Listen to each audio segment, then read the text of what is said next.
hello. And thank you for joining us for Inspire, Innovate, and Ignite, conversations that count. This is all part of Sacred Use Empowerment Program. And we have Julie Nelson here, who is a witch, a botanical perfumer, astrologer, and creator of the Fragrant Oracle. We have Tiffany West, who is the proud founder and creator of Interior Health Design. Tim Bridges, who excels as a communicator, a researcher, problem solver, counselor, strategist, and bridge builder. And Sophia Soul, whose passion is to create a movement of love, growth, and connection through our sacred community, which is a worldwide community that is dedicated to helping and supporting and encouraging women, men, whatever you identify as today, to fulfill their dreams, desires, and purpose, and how we all came here together today. I'm Jennifer Regular, the Soul Illuminator at Lighting the Path, and the lucky one who gets to lead this panel discussion today on co-creating global harmony. Super excited for this lineup. Hello, everyone. Thank you for coming. This is a really big topic, co-creating global harmony. I mean, is that even possible? And really, what can we do to actually help 8 billion people get along? Like, where would we even start? Tim, I'm going to start with you. Well, what a great topic, guys. So glad to join you all here to discuss it. I mean, especially, what about the timing right now? I mean, the world is on edge. And so, what can we really do to try and tip the scales in our favor, our favor of love and care and compassion? And can we find a solution to the problems that exist in the world today?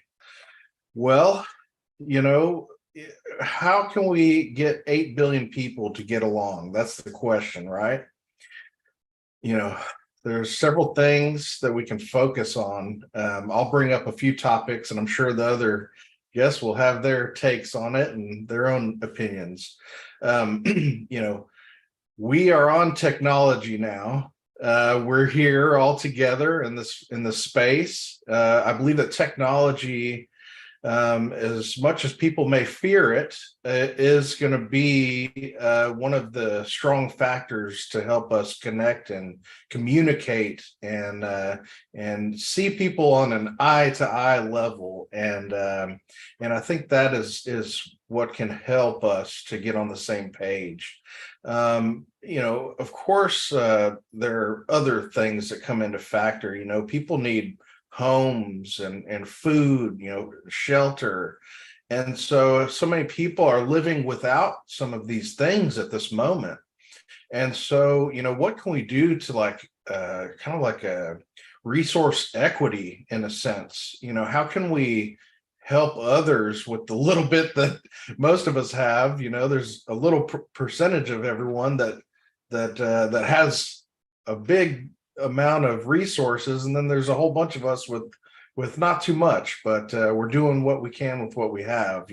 So what kind of equity can we create to help provide for others? What kind of programs and people can get together and help create homeless shelters, or food shelters, etc., food surpluses. And then, of course, there's got to be something to deal with this conflict resolution. And so, there's so much conflict in the world right now. It's almost like we need a different committees or something to handle this mess that all these leaders are bringing us all into. So, what can we do for conflict resolution? Maybe these are questions that someone in the audience can help chime in on. But I think these topics, digging into those, could be a good start. I hear you, Tim. I hear you talking about gathering resources, sharing resources, generosity, cooperation, collaboration. And I also hear you, and those are some of the things we learn in kindergarten, right? Like going back to those skills we learn in kindergarten, how we can be together and play together and work together. And, but then I also heard you talk about seeing each other eye to eye, Yeah. leveling up with each other. And I love that, because after working for 20 years in social services for a long time, I didn't like the us and them and we and they and this whole role to role way of relating. I really Yeah. wanted to connect with people soul to soul. So it really resonated when you talked about seeing each other eye to eye as well. Julie, I'm curious about what your thoughts are. Yes, for me, I think we're all one, we're all connected, and we do, Tim, we need so much put into place. But my first starting point is healing the self, because when we heal ourselves, we can then ripple that out into the world. And yeah, that's really the starting point, doing the inner healing. I've really struggled with this because I feel it, I'm a woman, I want to make a difference, and, and I felt rage over it. And through conversations, I've had to come back to me and, be kind, show that kindness, show that compassion, listen, see. There's a particular topic that I'm especially passionate about in Australia, and that's the homelessness of women 55, 65 over, rising weekly. And I think for me, as I said, it's simple. It's starting with ourselves. And then we can step into all of the other things. And yeah, breaking down of systems. The old systems aren't working. They need to, like the tower in the tarot, be broken down to be able to rebuild. And this is what I believe Pluto and Aquarius is it's already started happening globally, the breaking down of the old patriarchal systems and bringing more balance.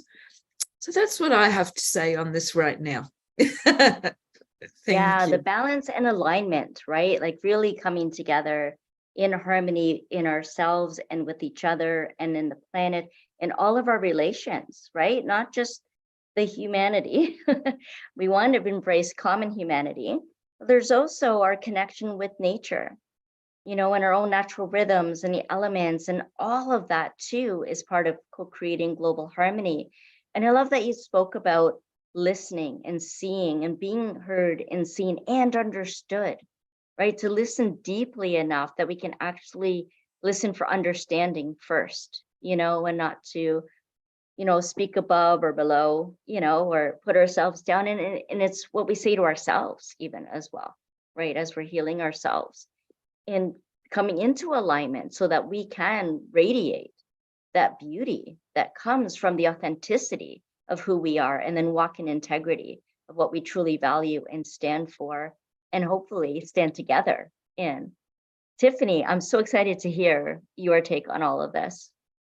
Yeah, I love this topic, and I love what Tim had to say. And Julie, you took the words right out of my mouth, literally. Like, in order to create external harmony, we have to be willing to be harmonious inside, and we have to really start with working on ourselves. When we want to go out and save the world, it has to start with working on saving the parts of us that feel like they need saving, or they need healing, or whatever words you want to put there. And saving may be triggering for some, but it really does start with learning how to connect with and embrace the disharmony within ourselves and normalize that.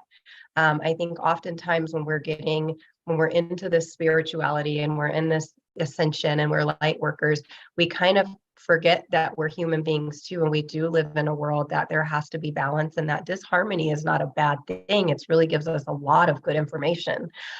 It's just really knowing how to find the balance when things are tipped. We're living in the tip now, where we've been living in the dysfunction and the disharmony long time. And now it's time to start tipping that scale back and finding that balance and learning how to embrace the discomfort of the disharmony, I think, is where we can start foundationally and really work from the inside out. I think we've tried that outside in approach. that patriarchal system, and they are not working. And I'm so excited to know that they're being torn down. I appreciate the purpose that they did serve for the time that they did. And now we are all growing and expanding and evolving, and those systems just are not able to hold the capacity of all this crazy consciousness that we're all coming into. So I really believe that global harmony starts with ourselves. I'm really with Julie on that one.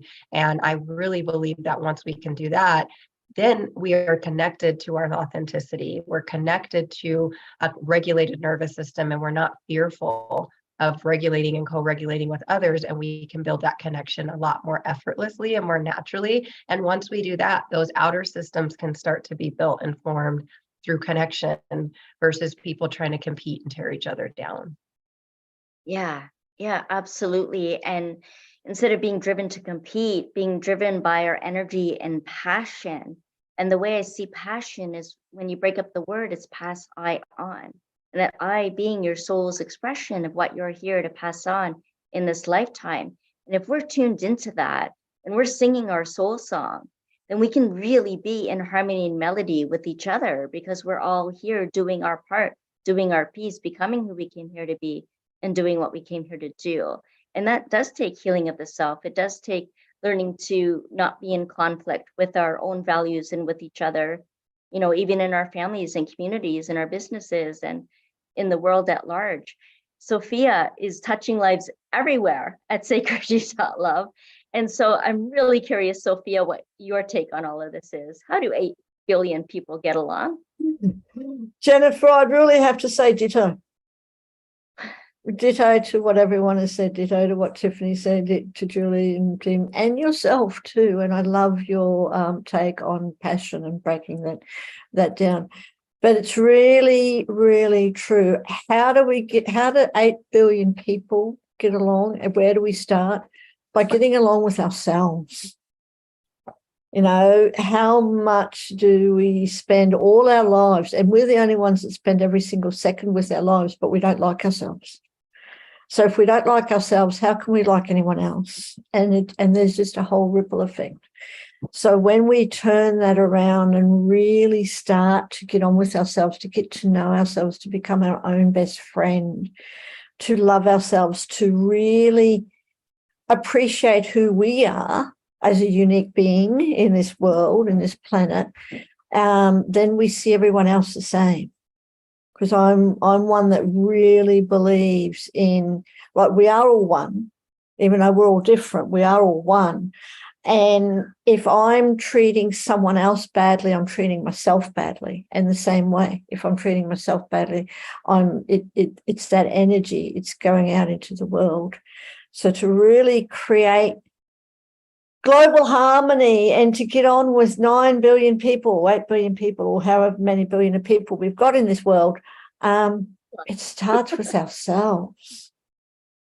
Really, really, really. And, it just does. Just to see ourselves in everyone and everything, and treat everyone and ourselves the way that we want to be treated. Really. Yeah. I love, Sophia, that you said that when we're hurting others, we're hurting ourselves too. I remember as a young child, before I understood what being an empath meant, when I'd see people like throwing rocks at a building or hanging off of trees or doing things like that, I actually felt a twinge. Like I actually felt like I was hurting, or like a branch would break and I felt like my arm was breaking.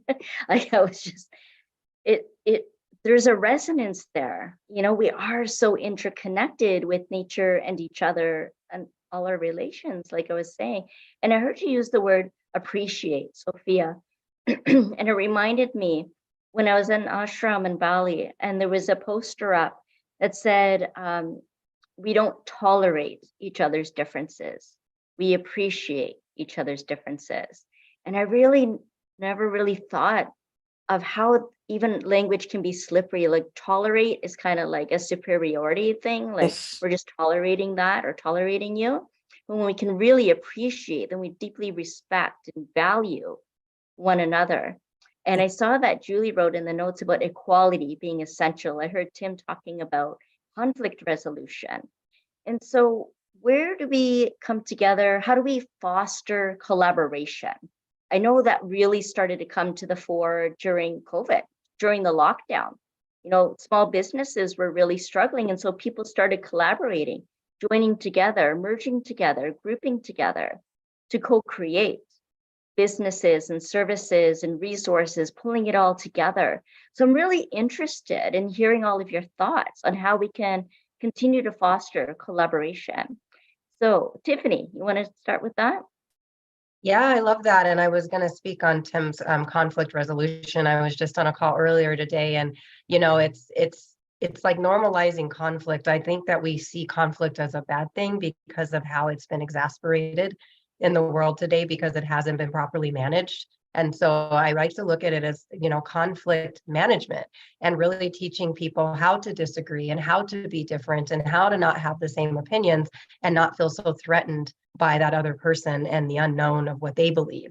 And I really think that that comes down to, again, what we've been talking about is really learning how to handle your own internal conflict and things that aren't making sense, maybe with what's going on in your brain and your body, or maybe what you've been taught versus what you feel you want to do, and just really learning where that comes from and how to really heal in that area so that you can resolve your internal conflict to really expand your perspective and your horizon on how you can let that pour out into others. Because I do think that there is a way to disagree, and I think it's very healthy to disagree. We can learn so much from other people's insights and opinions, but I think it all comes down to being fearful because we don't understand where the other person is coming from, because we really haven't resolved our own internal conflict and we don't understand how to do that. So I think having tools and learning and working with different coaches and healers and professionals that can help you really resolve your own internal conflict, which for me, I believe is, a result of unresolved trauma.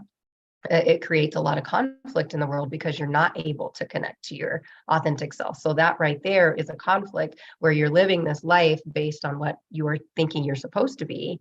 And you've got your own personal conflict going on because you're not living true to who you are. And so I think if we can really help people heal and find safety and being their true authentic selves and resolve that within themselves, then we can start to collaborate and attract other like-minded souls and people who are doing the same work, and it raises the vibration just when we start to raise our own. Absolutely. Well said, Tiffany. Thank you for that.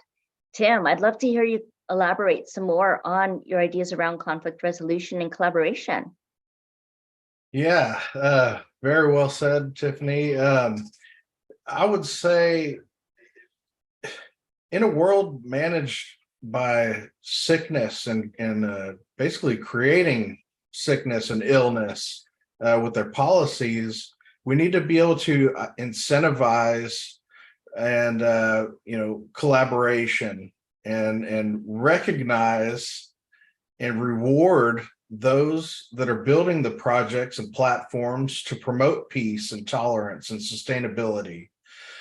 We need to be more transparent, and promote transparency in decision-making processes and build trust and migrate conflicts of interest. And, the world is so many different cultural backgrounds. We have to do cross-cultural training, I imagine intelligent people such as ourselves, we're researching other cultures and trying to learn and understand where they come from, but maybe teaching more of that in the school systems, or having more programs or platforms to do so we can understand where people's insight, how they feel and why they practice things in a certain way.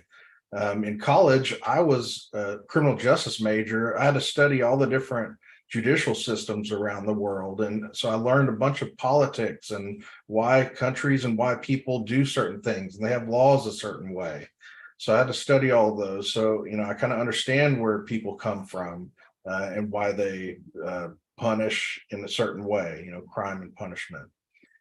But, inclusive platforms, creating more inclusive platforms such as what Sophia is building here, and bringing more awareness to that, and and more inclusive platforms for the people in society to actually rub shoulders, let's say, with the people that are in our governments and the people that are in NGOs and businesses and civil society, and have them collaborate more and share resources, rather than, hey, we're doing this here and that's what we're doing, and you have no buy-in from society. You just, it's really kind of a sick way of doing business, or running countries, if you will. So that leads to shared goals, so having goals that align with the government and its people, and everybody's on the same page. And I love that. that's some of what I have to say on that topic. Well, thank you for sharing that. Yeah, and creating those alliances. Yeah. Julie, what are your thoughts on collaboration? How do we foster that? I'm agreeing with everything that is said. And also, I think it's important for us to acknowledge that we can't all do everything. So we can play a role in collaboration, in that working through that conflict, because some of us will be better at doing different things. And so it's about putting everything aside and coming together. And I was going to say delegating, as in, like, bringing our superpowers, whatever you want to call them, our expertise, our experiences, all together, and then we can work out who's going to be the best at doing whatever role it is. And also, I still keep coming back to that inner healing, which brings us to a place of self-love. And I know a lot of people roll their eyeballs at self-love. However, it's just the most important place for us to be, and it's a journey. And when we have that self-knowledge, we're then able to more easily accept and acknowledge and accept where everybody else is coming from without judgment, because love is the highest vibration there is. And for me, it keeps, yes, we must do all of these things, but if we can't come back into ourselves and resolve that inner conflict, and be kind to ourselves and love ourselves and be compassionate and own our stuff, like own it, and then work through it, how are we able to do it for others? I feel like there's something missing, because we all want, well, not all, but many of us want to create that change. And how do we do it? It has to come from love. And then we can move forward and take all the other steps. That's it from me. Oh, thank you so much, Julie. Love. Yes, love is the force that can take us to very high places and far and wide and so expansive. I remember a friend sharing an acronym for love, and it's lots of vital energy, and you just feel that bubbling over, and yeah, being able to share that love and let it spread and let it expand all over. Absolutely love that. Sophia, what do you have to say about collaboration? Oh, Jennifer, where do I start? First of all, again, I just want to acknowledge what everyone else said, and ditto, because it's really, really true, especially in yourselves. But can I share one of my biggest lessons in co-creating Sacred You, right, is that I've realized that no one else thinks like I do, right? Which in some ways can be really challenging, because you do something, you think it's simple, and someone else says, no, it's not. So you have to redo it, rethink the box. But the other way, this is where, like, appreciating everyone's differences. Because no one else thinks like I do, everyone thinks their way. Everyone comes up with their magic and their, whatever it is, in whatever it is. And it's like, someone might say something and I may react, and that's my ego. So one way of of letting go of conflict is I've really got to work on my ego. and my control, saying I have to do it all. I grew up in my life thinking that I had to do it all. Another biggest lessons is letting go of stuff, because I don't have to do it all. And it's giving other people an opportunity to shine, to show their passion, to share what they're passionate about, to pass on their passion, and allow the universe to bring forth whatever is meant to be. So I don't know if that makes sense, but that's just what I've learned. Like, one thing is, like I said, is letting go of my ego, knowing that whatever I'm doing or whatever is happening is meant to be. And if I'm meant to do whatever it is, then it will happen, right? Easily. But just giving other people an opportunity, stepping back. And I really believe if we step back and let other people shine, we get that benefit as well. We get a lot of benefit from that. And really appreciating everyone's differences. People come up with some amazing ideas that I never even thought of.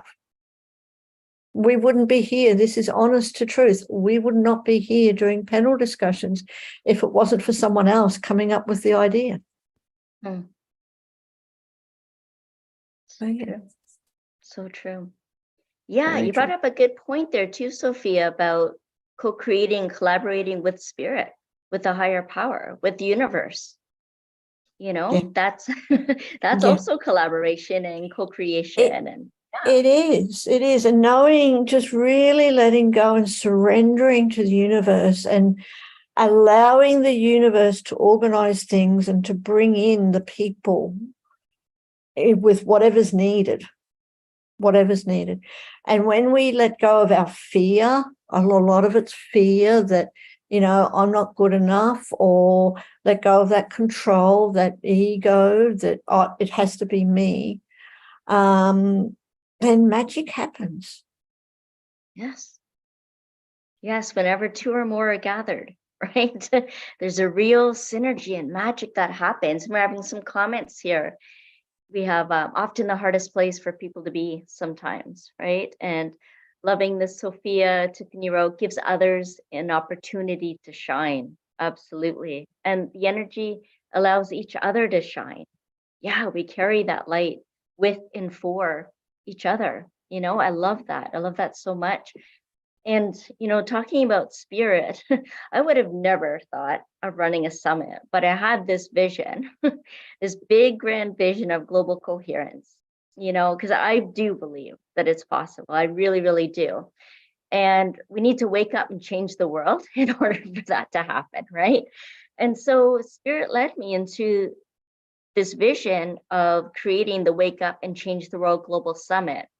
And a lot of that stemmed from just knowing that we've been on this individual mission for so long, like many of us here and others that I'm sure are watching now or later on the replay, that you felt purpose driven from a really young age. You knew you were here to serve. You know that there was a higher purpose, a real reason and meaning beyond just showing up in this world, that there was something to do, right? That there was something more happening. And I started meeting more and more people like that, and globally. And thanks to Zoom technology, right? Tim, you mentioned that too. Like, it's a fantastic resource when it's used in the right way to bring people together. And so we're meeting cross country, across time zones, time and space. We know that's not really a thing anyway. And we're meeting and we're connecting. We're seeing each other eye to eye. We're connecting soul to soul. And we're speaking, even from other countries, the same language. We're using the same words. We're all people who didn't really fit in or belong, or felt different, had different ideas, different ways of seeing, believing, perceiving the world. Like, Sophia, you're talking about, no one thinks like me, right? And then we're realizing, oh, there are some people though that do speak the same language, have the same ideas, beliefs. And I call it like gathering the flock of black sheep. So we all might have felt like we were black sheep. And then now we're coming together. Now I feel like there's such a call. There is such a drive to start gathering, collecting, coming together like-hearted souls on this mission to support this planet at this time. right? Because as Tim said, it's chaotic, it's volatile, it's hostile. There's all these systems breaking down. Each one of us talked about gathering our own strength, healing ourselves so that we can become resilient and liberated from old systems and beliefs that don't serve this harmony that we want to co-create. And so that's one way of doing it. And that's why I love bringing people together now and talking about this and sharing about this. This is collaboration.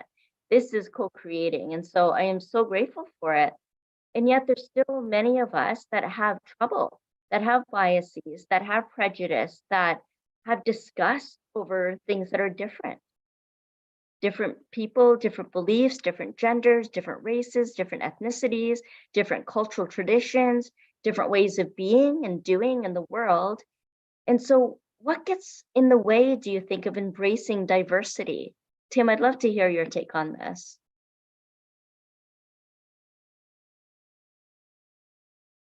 You're on mute, I think, although it says you're not, but I can't hear you.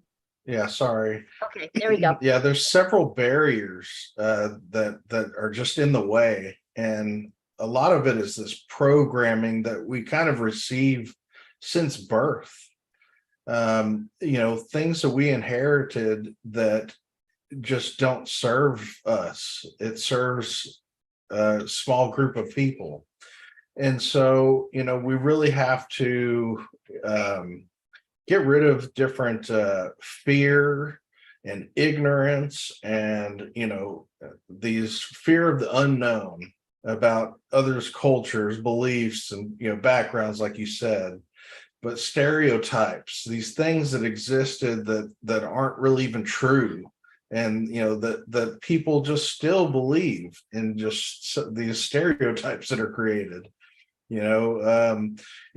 Also limited exposure to diverse perspectives. So people they believe what they want to believe. They believe what they're programmed to believe, and they're just sitting in their little bubble. They have a lack of exposure to anyone else or any other culture. They don't travel. They don't do business with other countries. They don't do what we're doing across, the sea and talking to each other here on this platform.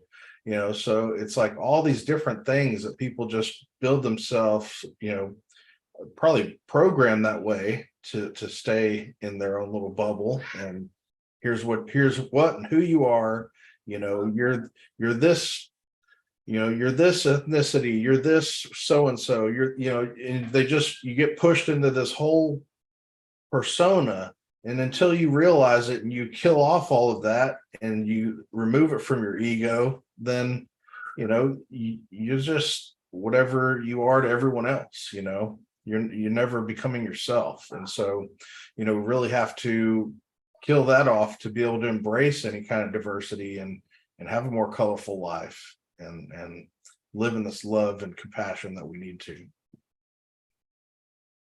Yeah, there's an appreciation that we don't know what we don't know, right? And if we haven't had exposure, then it's new and it's different and it can feel a little intimidating or frightening, but to lean into it and to embrace it and be curious, be interested. I hear you saying that. And, we're all entrepreneurs here on this panel. And you'll see, in our bio that there's multiple roles that we have, right? We're embracing diversity. We're trying on different roles. We wear many different hats. And Julie, one of yours is a witch. And a while back, people were afraid of witches or even saying that they're a witch. So I'm wondering how this is landing for you. How, what gets in the way of embracing diversity? What have you encountered even, in the roles that you have, and how to really step into it and claim your spiritual sovereignty, no matter what people think or say? Yeah, I'm going to be perhaps a bit forefront here. Is like, I actually don't give a fuck what people think. And that has come through my journey in my life. I'm in my mid-60s and I wasn't always like that. I've been a practicing witch for fully practicing for 30 plus years, but I've been one all my life. I am the black sheep of the family. And a lot of people misunderstand what being a witch is. And there's a lot of witchcraft, modern witchcraft, that I just don't agree with, you know. So without insulting anybody, and that is not what I'm here to do, but a lot of Christianity was taken from paganism. So I don't think of it as a religion. I think of it as a lifestyle. And for me, the core essence of being a witch is honoring Mother Earth, all of her creatures, the cycles, what's above us, and all that is, to do no harm. And that is what true witchcraft is to me. And I love it. It's very empowering. And some people don't like to identify as a witch, however they are. I don't really care what people say, because it's not my business. Now, I wasn't always like that. I used to be so concerned about what people think of me, but my life and my experiences, all the things I've encountered, I've grown stronger and stronger and stronger, and I only care about what is good. So what I mean by that is, of course, I care about what is not good, but I'm not going to put my focus into that. I'm putting my focus on where we can create the change and what we can do, because we know that energy becomes matter. Where we put our energy is what we create. That's scientific. There's no denying that. And I've made a couple of notes, if I may just share them quickly. I was just thinking about the revolution, in the 60s and 70s, and I feel like we are going through that again on a much bigger scale, because we have these platforms to be able to do this. And it's really powerful. And I think also one of the things for me about acceptance is that not everybody is going to walk the path that we desire to walk. They will never change in this lifetime. And perhaps that is their journey. And when we can accept that, and just keep building our beautiful community globally of who desire to see all the good in the world, then that's where the strength lies. And of course, by doing that in platforms like this and in our businesses, because we all come from the same essence of being, we create the ripple effect. And I feel impatient at times. I want it to happen now. And I struggle with that. And I have to keep coming back and going.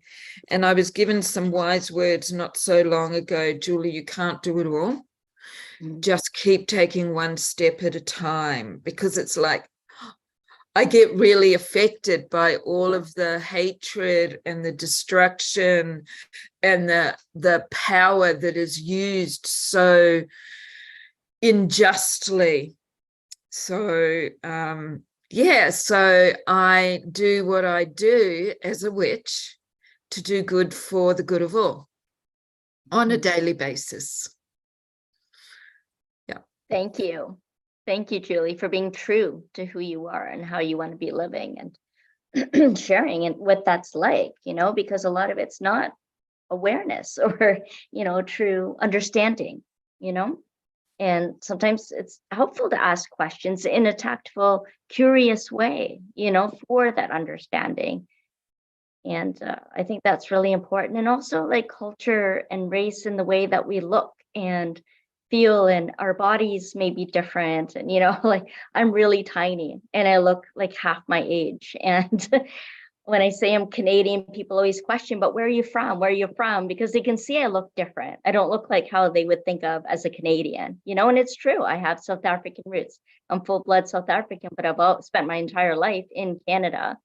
So people have different ideas that something's different, something's off, something's not quite right. And so they ask and they wonder. And sometimes it's nice and sometimes it's not so nice in the way that they ask or they judge, And I know Sophia's spoken publicly about parts of her story. I know she has on my podcast and my summit about things that you went through in childhood where people weren't very friendly to you, Sophia, because of differences. And I'm wondering if you wanted to share any of that or had other thoughts on what gets in the way of embracing diversity. Thank you, Jennifer. And yes, I would. And thank you for this. But can I just say, I've been sitting here chuckling in the background. I think we have to start up the Black Sheep Society. Yeah, Okay. okay. So for all the black sheep in the world, because I want to. So what gets in the way of diversity for me is kind of, well, much more than two things, exactly what everyone else has been saying. But one is fear of the unknown. And it stems in childhood. Right. We've all grown up with various degrees of bullying. Right. Everyone's experienced bullying in some way, some only a little bit, some a huge amount.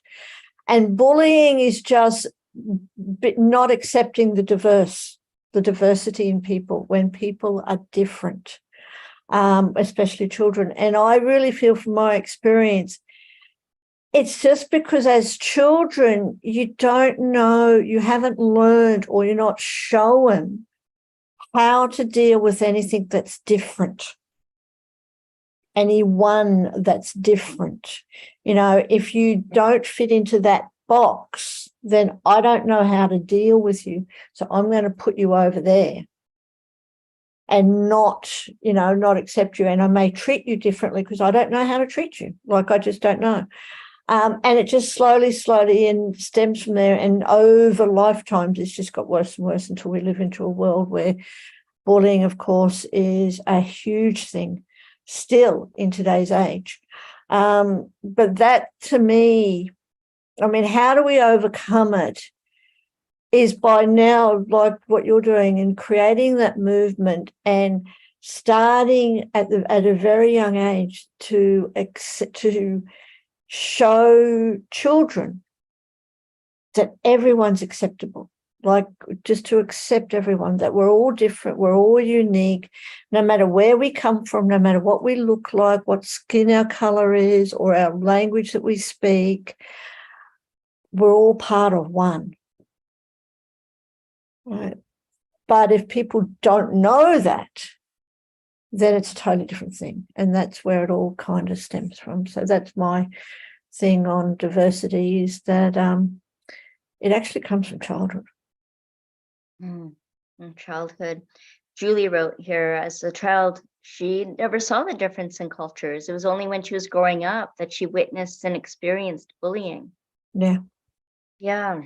We get exposed to so much more as we grow up, in different ways of being and seeing and believing in the world. And some of us get to travel and some of us don't. And some of us go to school and some of us get homeschooled because we don't like the institutional way of, learning about life and what tools that we need to live it. Tiffany, what comes up for you?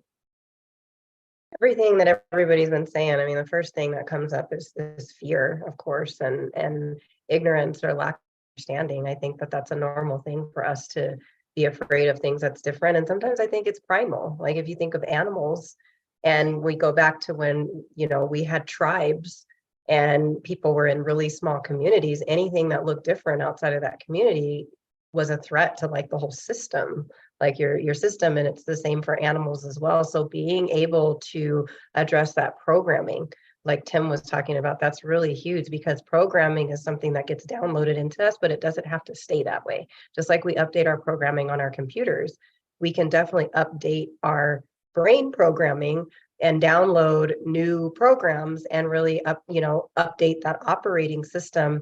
But we have to be able to wake up to understand that we're under programming. I think of the movie The Matrix all the time when I think of programming, because you don't know you're asleep until you realize you're awake, right? So having more collaborations like this, bringing more people together, like Sophia said, really getting to kids at a very, very young age and teaching that it's okay to be different.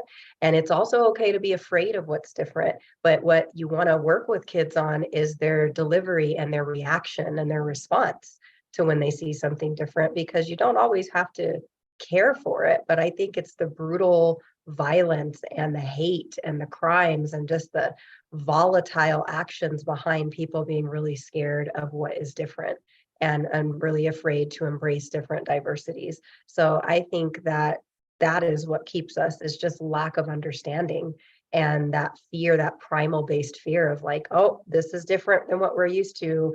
And then our alerts go up, and to really start to reprogram and download what we would like to see in the world, because everything is energy. And if we can start to see ourselves and see people as non-threatening, and then we can have a good gauge of where you do need to have protection. And then there are people that are very safe, and start to really allow new programming to start come in on how you operate under diversity and what you can learn from the beauty of the differences in everybody.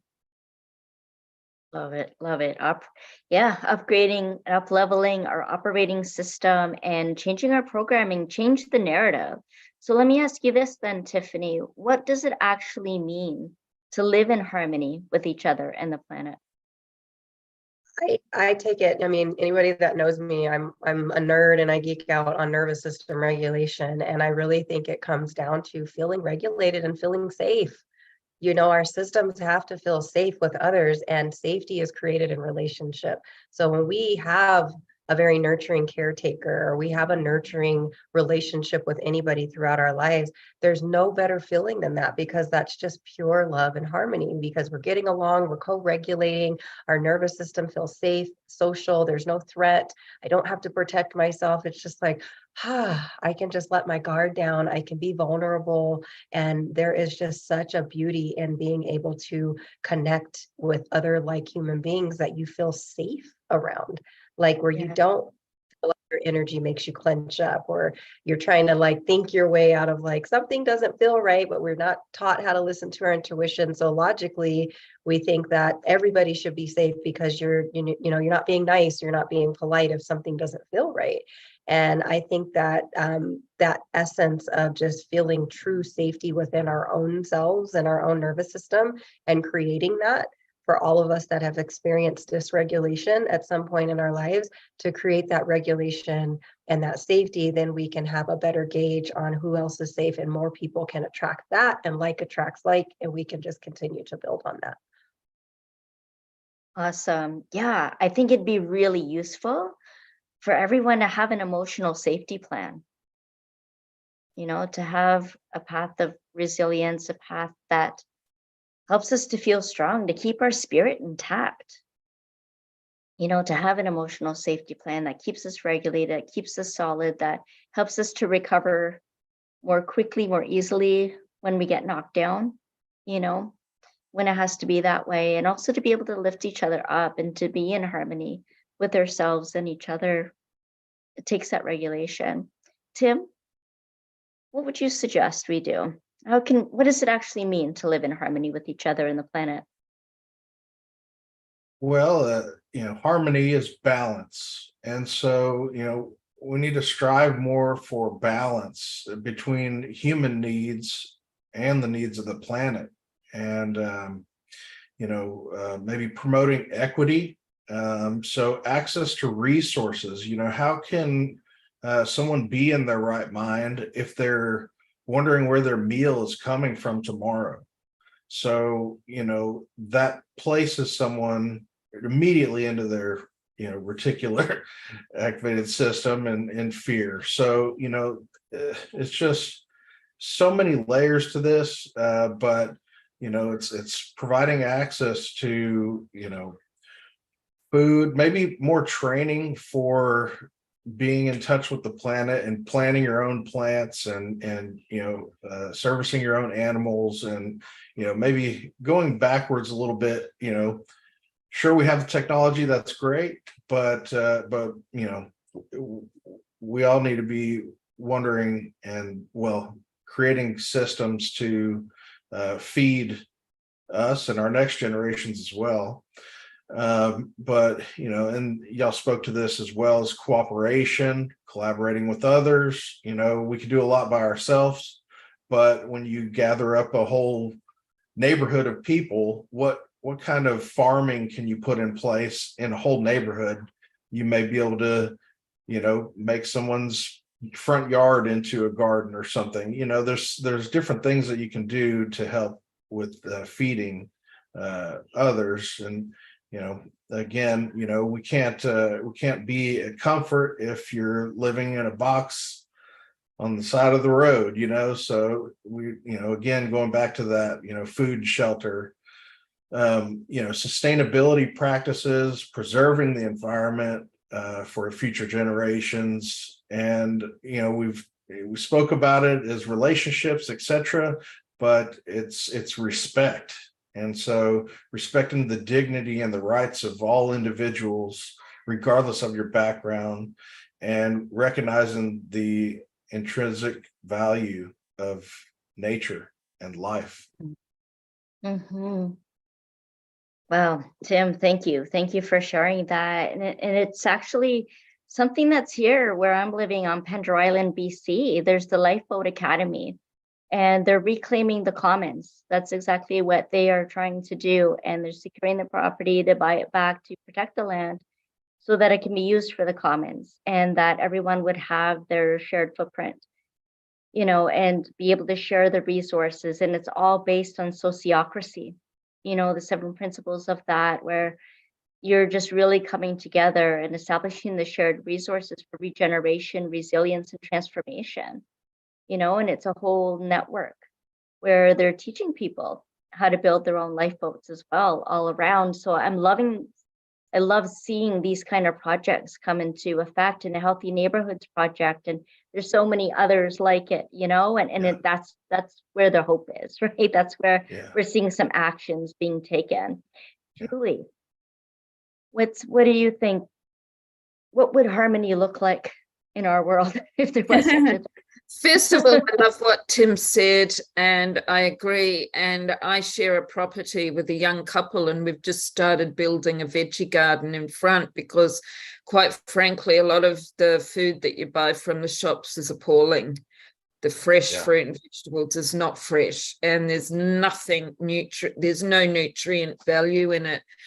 And I love that. And I used to live off the grid for 8.5 years, and we were quite self-sustainable, and in a community where I lived in a small valley, and there was 5 properties, and we all had our own microclimates. So we'd have different vegetables and fruits that thrived. So we would swap, because you just have an abundance. So I love that and agree with that.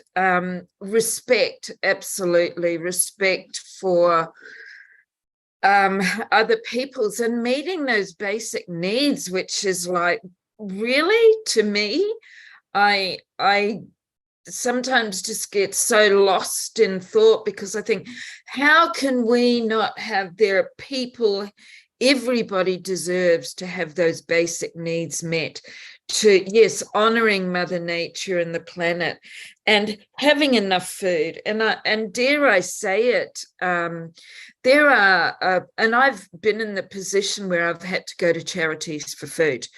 And honestly, the food that the supermarkets donate to them is what they also give to pig farmers. And and that, I'm not saying anything about the pigs, but because I love pigs, and what I mean is, why are you giving away food that is actually not even sellable? And them, I mean, I could easily go on a rant, but they're making billions of dollars, and yet they're not doing their public responsibility by at least donate. They can afford to donate some fresh food. And so I won't go into that too much, but it's respect and thinking of the collective, and everybody should have a home. Everybody should have food and their basic needs met, to be able to keep warm, to be able to keep cool.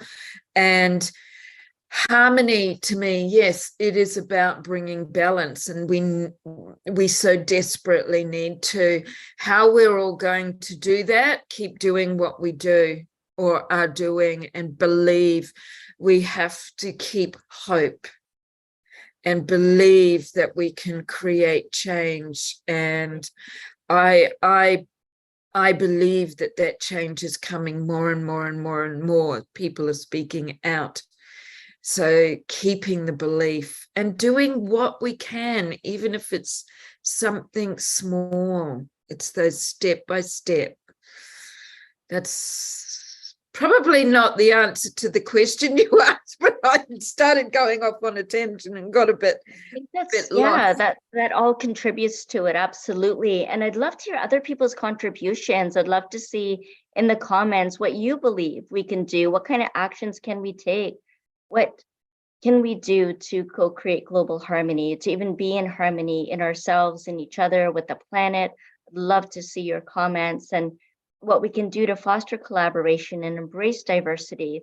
And Sophia, I'd love to hear from you how much more meaningful our life would be to live in harmony with each other and the planet. I mean, you got Sacred You Harmony Fest all over your wall there in the background. So Yeah, tell us about that too. Well, we will at the end, but can I just say, for me, Jennifer, it comes down to each and every moment. Mm. And to really stop and appreciate, and this is a big lesson for me, I'm the same. We have forgotten how to be human beings. We are now human doings. But just to stop and appreciate each and every moment. We're never going to get those moments back, right? So really appreciate it. Now, I have the honor of sometimes when I can to go for a walk in the early morning hours by a lake, and nature is so beautiful. But even on our walks in nature, how much do we stop and really connect with those moments with nature, to appreciate the nature and to really experience the moments of love for ourselves and for nature and everything else that the universe gives us in each and every moment. Technology is wonderful. It's brought us so much together, but it's also taken us away from that harmony, from that oneness within ourselves and with nature. That's what I believe, because now, everyone's here. I remember growing up, and we used to be, you'd catch a public transport, you jump on a train or a bus and you talk to each other. Now you say hello to someone and they think you're going to attack them, because we're all like this. Yeah. No one stops to see the moment, to experience the moments.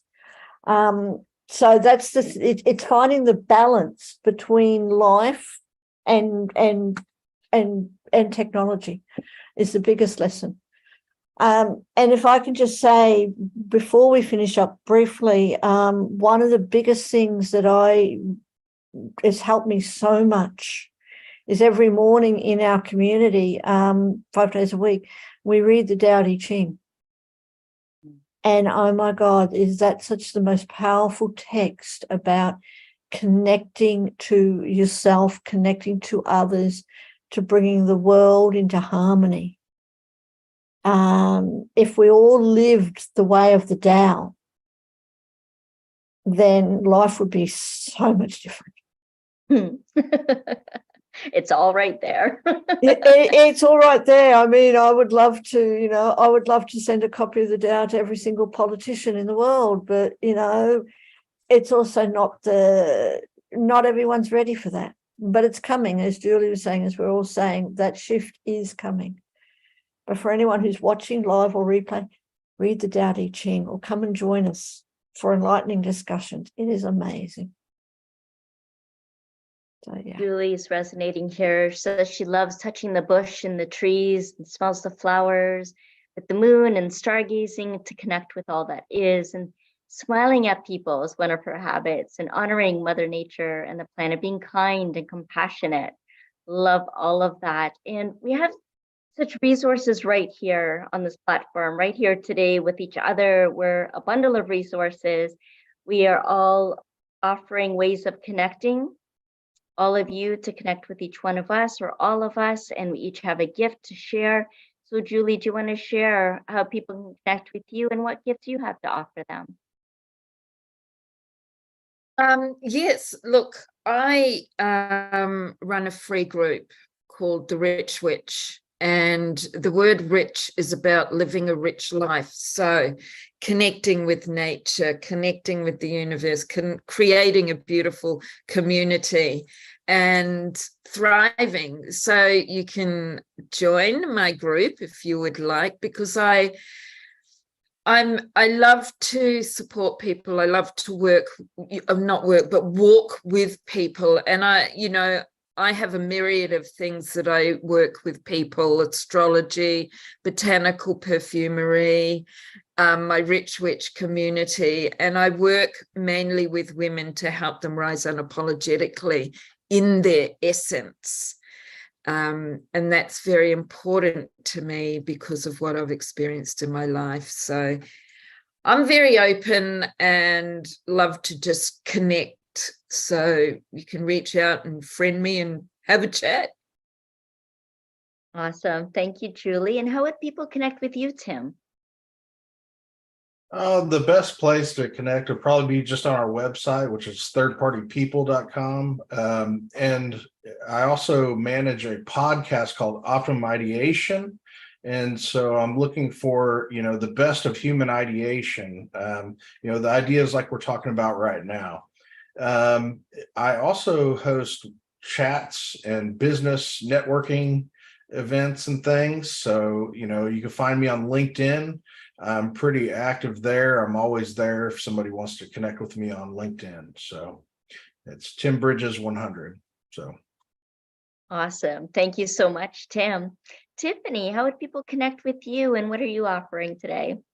Yeah, so you can find me on tiffanycoachme.com. I am offering a free 45-minute wake-up call to actually wake up and discover your truth and to discover what is in the way of you creating more internal peace and harmony so that you can feel that and have that for yourself and then have an overflow to give to the world. And I also have a free e-guide. It's called A Calm Home, 11 Ways to Reduce Anxiety and Create a More Peaceful Inner Environment. And I created that. Those are my ways that I got out of a dark place when I was feeling a lot of anxiety and depression at many times throughout my life. And my favorite one on that list is being in nature and really admiring what nature has to offer and the energy that it has to give. And I know I read something once that said, all nature asks of us is to be admired and appreciated. So nature loves when we stop and we gaze and we suck in the energy and we hear the ruffling of the trees and the wind and we feel the sun warming us and healing us. So that's my favorite one on that list, but there's 11 ways that you can reduce anxiety naturally and create a more calm, peaceful internal environment so you can have inner harmony and you can start working from the inside out.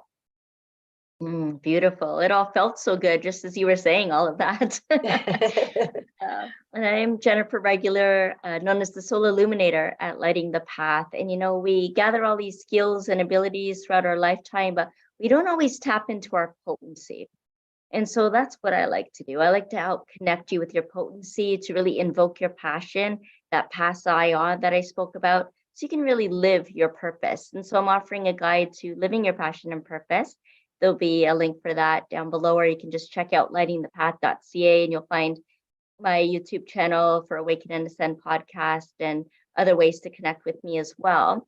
And then Julie forgot to mention that she's a part of the Bewitching Tribe in Sacred You. She hosts that group, and Sophia is going to share more about what she does, what Sophia does in Sacred You, how she's co-founded that, about the Harmony Fest, and also what you're offering today, Sophia. So please share. Thank you. And Jennifer, can I just say thank you? Thank you for facilitating such a wonderful conversation. We need to have part two.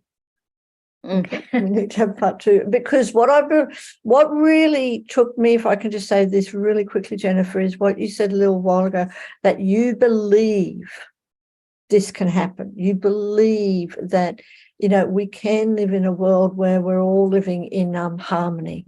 And when you said that, it was like, yes, that's all it takes, is belief that we can do it. And just that belief will make it happen. So I just want to honor you for bringing this and sharing this with our community and with the world. And of course, honoring everyone else who's here, for Julie and for Tiffany and for Tim for joining us. And yeah, I mean, everyone can, sacredyou.love is our website. Do check it out. We've got lots and lots of panel discussions coming up very soon. So many, I don't know what the next one is, but it's on there anyway. But the most important thing, or the really great thing, is Harmony Fest. Really quickly, it's in 2 weeks' time. For everyone who doesn't know, 2 weeks' time, Harmony Fest. So what is it? It is a 4-day spiritual, holistic and well-being experience where we're bringing together people from all over the world who are running masterclasses. Like Julie is running a masterclass on cosmic alchemy. We've got over 20-something masterclasses on all different topics in that realm. We've got online readers, from tarot readers to oracle to numerology to human design and intuitive channelers. And we've also got about 30 virtual stall holders who will be sharing their gifts and their passion, their services, their products. So that's coming up in just 2 weeks' time. Leading up to that is some fantastic conversations where we're going to be talking about all the masterclasses and the readers. I'm going to have the honor, and other people are going to have the honor, of chatting with all our facilitators and people who are reading. So that's coming up. So do join us. Click on the link, sacredyou.love. And of course, while you're there, just come and join the community. It's only $1, just $1 Australian dollar. Right, you get to try Julie's tribe, go into the Bewitching tribe, all of our other tribes, 20-something tribes, just for $1 Australian dollar for 2 weeks. And then after that, it's only 15 Australian dollars a month. And you can keep on trying tribes. We've got our new one that's starting in a couple of days is Feng Shui Success. And that's coming up, that's starting. So that's our newest tribe, and that's all part of being a member. So that's what we're all about. Come and join us. Thank you so much, Jennifer. Really, really, really, really appreciate it. Thank you. Thank you all for being part of this. Co-creating. Co-creating global harmony. And Jennifer, if I can just say before I hit that stop button, never stop believing. And it will happen.